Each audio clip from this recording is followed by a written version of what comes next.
Hello viewers and welcome to Pinkbike's Inside the Tape with me, Ben Cathro, the guy that lost his luggage and has had to borrow a load of clothes, like this nice Stevie Smith Memorial t-shirt here. And appropriately, because Pinkbike's Canadian, we're in Canada, Stevie Smith, we've come to his famous drop on track. We're going to have a look at this section, the lines after it, the lines before, why this is so hard, and then we're going to do a bit of ghosting comparison, see which line's best. So let's have a look, check out what's going on.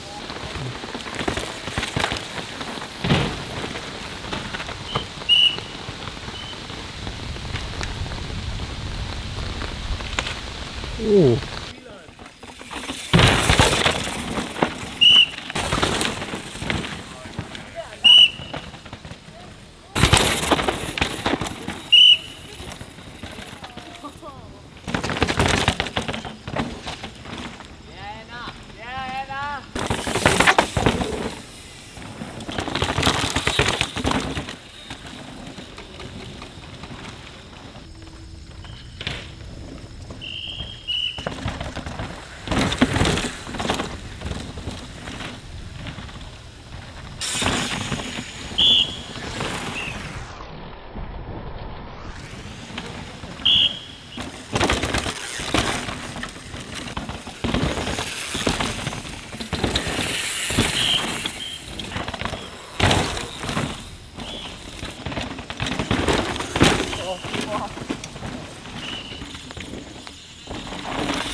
The heavens have opened. Right in the gap between the B and A practice, it's just started raining so heavy. Track's getting really slick and we're kind of struggling to film, but we're going to try and get something. We'll throw something together. What's with this rain shower, dude? Yeah, I wasn't expecting this. Not happy about it. Is it going to change things a lot, do you think? Yeah, it's more noticeably, like it's so much more slippery now. Well, it was yesterday, it was just perfect. And all the rocks are getting wet now and it just makes everything tricky. Whoa, it's pretty wet out, eh? Holy shit, I was not expecting that.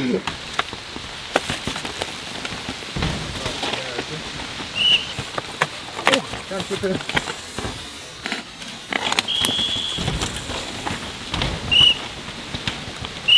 So in the entrance to this bit, there's a really high speed bit coming into a quite tight, tricky corner. Riders have to do some really hard braking to try and get that turn up into Stevie Smith's drop as neatly as they can.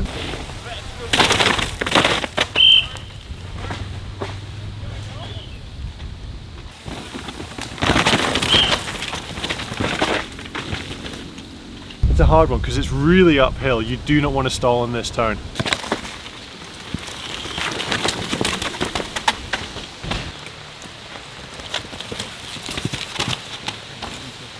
This is the drop in question. It is super steep and then you have to actually take off on the really steep slope to jump to the wooden board. There is two lines on the way out. There is an inside line which doesn't have a lot of support, and with the rain we've just had, it's really tricky to hold, but it's much shorter.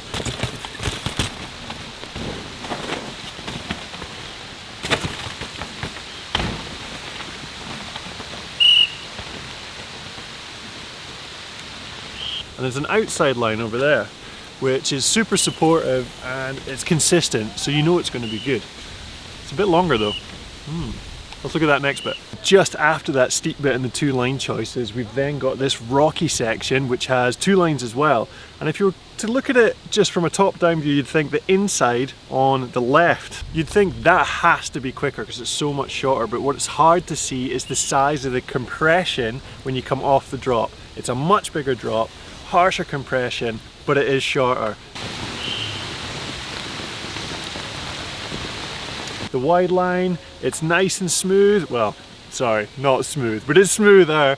And then it's got a cool gap you can do on the way out. I think it's a little easier to do that outside, but I like the inside. The inside looks cool. Anyway, riders, pretty much in these conditions, most of them will default to going outside because it does have more support. The exit of this and how well you get this bit is super important, because after this, you don't touch your brakes. It is flat out down that next bit. Let's watch a few racers tearing through this section in the rain before we compare.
Now, let's compare. This is the best angle we could produce with the technology at our disposal. You don't even want to see how we rigged this up.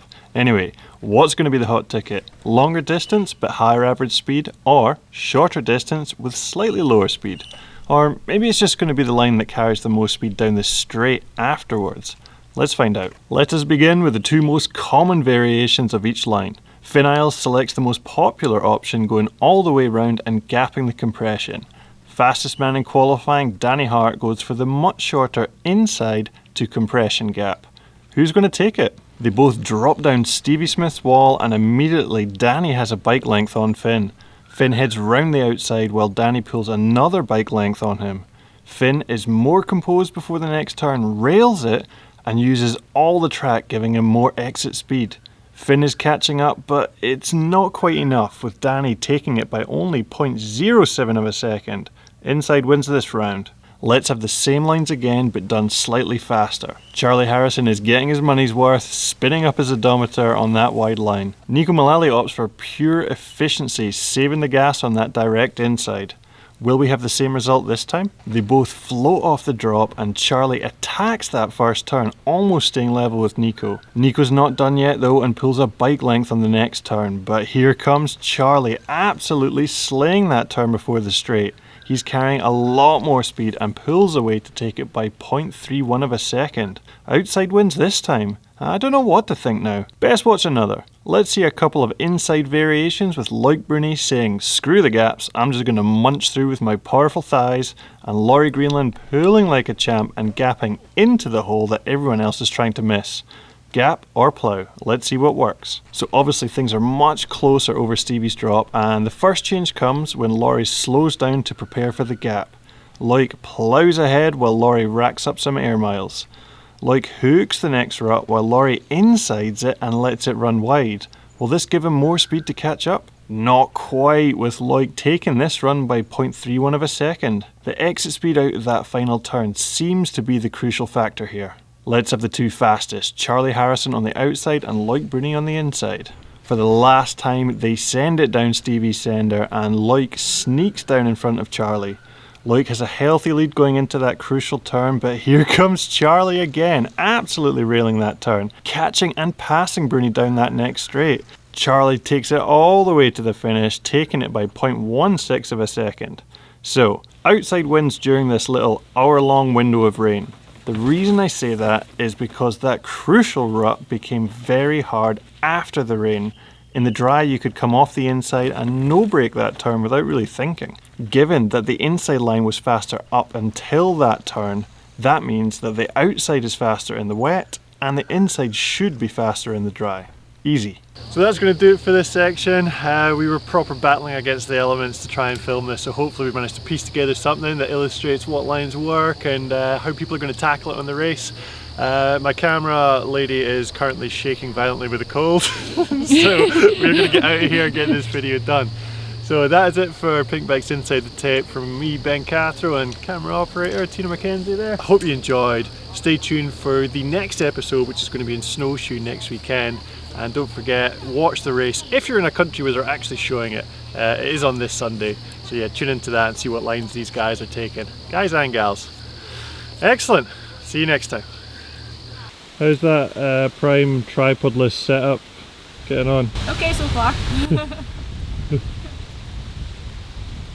Back to basics like.